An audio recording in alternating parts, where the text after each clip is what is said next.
Ang dami nagko-comment and suggestion sa build natin na ginagawa kay kumparing FI. Pero sige, sa mga susunod nating video, sasagutin ko lahat ng mga tanong ninyo kung bakit Malaysian concept yung ginagawa natin. Kung makikita nyo, nandito din si Lucy, Malaysian concept din siya. At kung napanood nyo rin yung video natin kahapon, gumawa nga tayo ng napakalupit na pintura pagdating sa crankcase ni kumparing FI. Pero sa video natin ngayon hindi muna motor yung ating gagawin dahil meron akong gagawin ngayon na talagang nakakaabala sa buhay ko. Ito yung tint ng bago kong kotse. Nahihirapan talaga ako mag-drive sa dilim. Kaya tara, samahan nyo ako. Maglalakbay muna tayo papuntang Maynila. So ngayon, luluwas kami ng Maynila dahil magpapatint tayo ng sasakyan.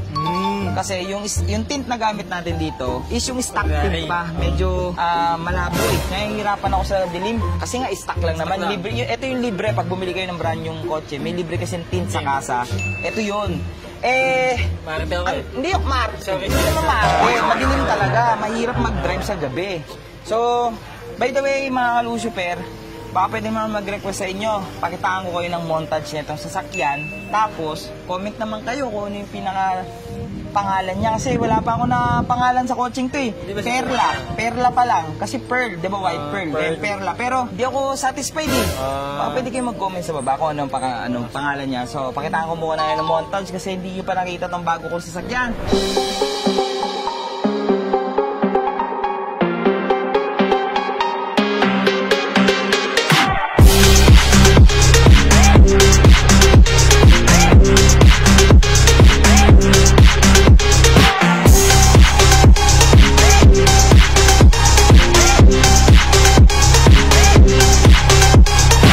Dati nangangarap lang ako magkaroon kami ng SUV dahil syempre meron na akong pamilya, lumalaki na yung pamilya ko, hindi na kami kasya dun sa dati naming kotse. Pero awa ng Diyos, nagkaroon na kami ng SUV. Hindi naman sa maarte ako na meron ng tint yung kotse ko, papapalitan ko pa. Dala na rin siguro ng medyo tumatanda tayo, medyo lumalabo na yung mata natin at dito sa Cavite pag gabi po kasi, onti lang yung mga street lights. Kaya napakahirap po talaga mag-drive pag sobrang dilim ng tint.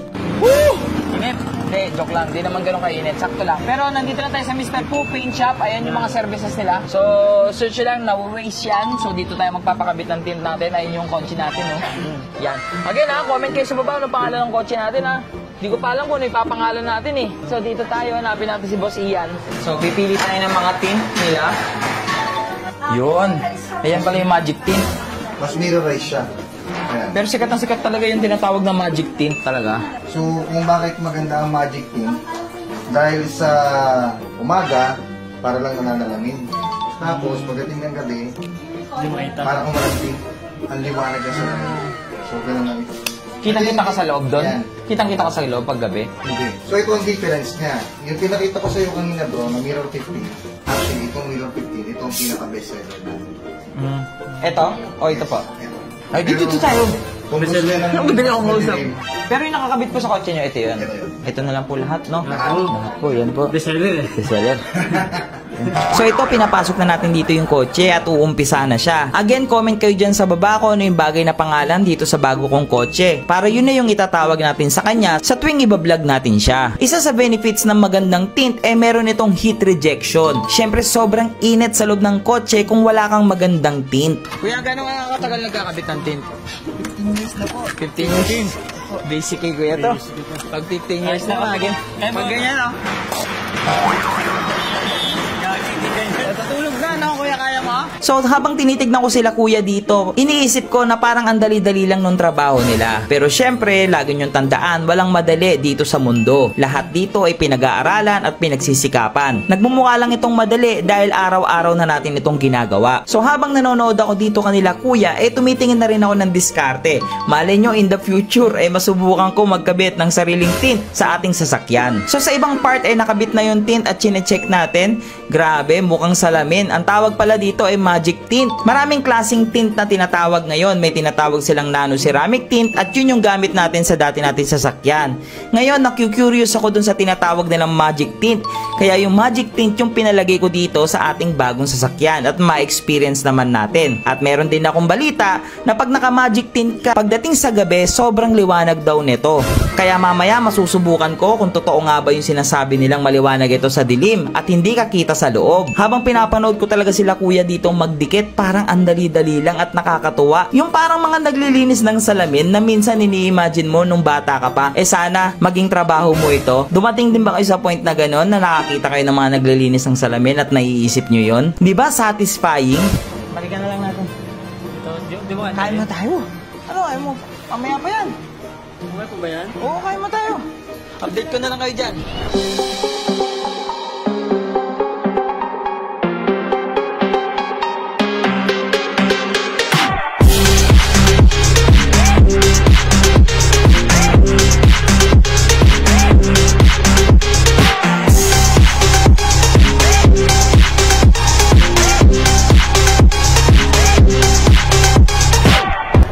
Tapos na.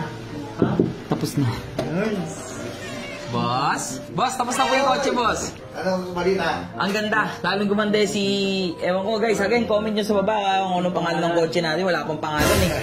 So, ito pala yung may-ari ng Mr. Poo. Ito, paint shop. Oh, 2013 pa sila, di ba? So, legit na legit yan. Ang tigo na yan. Ayan pala si Boss Ian. Boss Ian, baka may gusto po kayong sabihin sa ating sa mga gusto rin pumunta dito po. Ayan, so nakita na ni Boss Lucio ang kagandahan ng Mirror 15 natin. So ngayon, hindi lang tint ang aming services. So meron din kaming car repair, so car painting, yan, mga bangga, if ever na may mga gasgas, auto detailing, meron din tayo. And especially, meron tayong towing truck. So may towing services tayo, kaya Boss Lucio, pag kinailangan mo ng towing, isang tawag lang. Nakita ko nga, nakatarpaulin sa labas.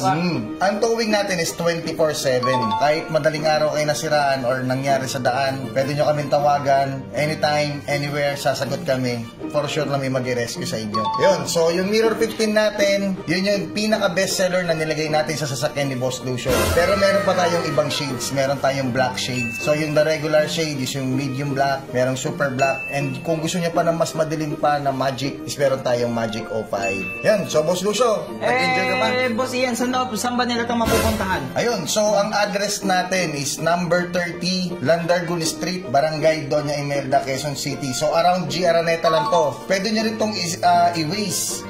Search nyo lang Mr. Poo Car Repair and Service Center. Ako, ganun lang ginawa ko. Winiis ko lang. Waze nyo lang. Google Map nyo lang. Then i-visit nyo na rin yung ano namin, no, yung page. Yeah. So, type nyo lang sa Facebook, Mr. Poo Auto Work and Detailing. Yung sa towing naman, Mr. Poo Towing Services. Kung gusto nyo naman, catering services, dun naman. Sa page ng Facebook is Mrs. Poo Catering. Ayan, so kompletong services ni Mr. Poo.